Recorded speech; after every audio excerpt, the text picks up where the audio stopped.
252 ભગવદીઓની એક સત્ય ઘટના. પુષ્ટિમાર્ગ પરંપરા.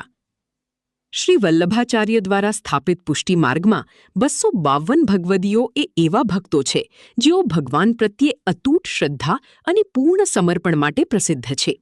તેમની ઘણી પ્રેરણાદાયી ઘટનાઓ આજે પણ ભક્તિનો માર્ગ બતાવે છે. દામોદરદાસ હરસાણીની અડગ ભક્તિ. દામોદરદાસ હરસાણી 252 ભગવદીઓમાં પ્રથમ ગણાય છે. તેઓ શ્રી વલ્લભાચાર્યના અત્યંત નજીકના શિષ્ય હતા. એક વખત ગુરુએ તેમને એક ખૂબ જ મુશ્કેલ અને સામાન્ય બુદ્ધિથી અશક્ય લાગતું કાર્ય આપ્યું.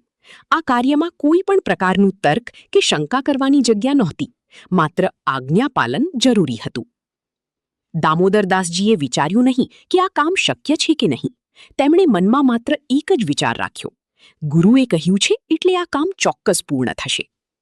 તેમની આ નિષ્ઠા અને સંપૂર્ણ સમર્પણ જોઈને કહેવામાં આવે છે કે ભગવાને પોતે જ તેમને સહાય કરી અને કાર્ય સફળ થયું. આ ઘટનાથી પુષ્ટિમાર્ગમાં એક મોટો સંદેશ આપવામાં આવે છે: જ્યાં શંકા નથી ત્યાં કૃપા છે. આ વાત પરથી સંદેશ મળે છે કે ગુરુ પ્રત્યે અડગ વિશ્વાસ રાખવો, ભગવાન પર પૂર્ણ નિર્ભરતા, ભક્તિમાં તર્ક કરતા શ્રદ્ધા વધારે મહત્વની. સર્વ વૈષ્ણવની જય શ્રી કૃષ્ણ.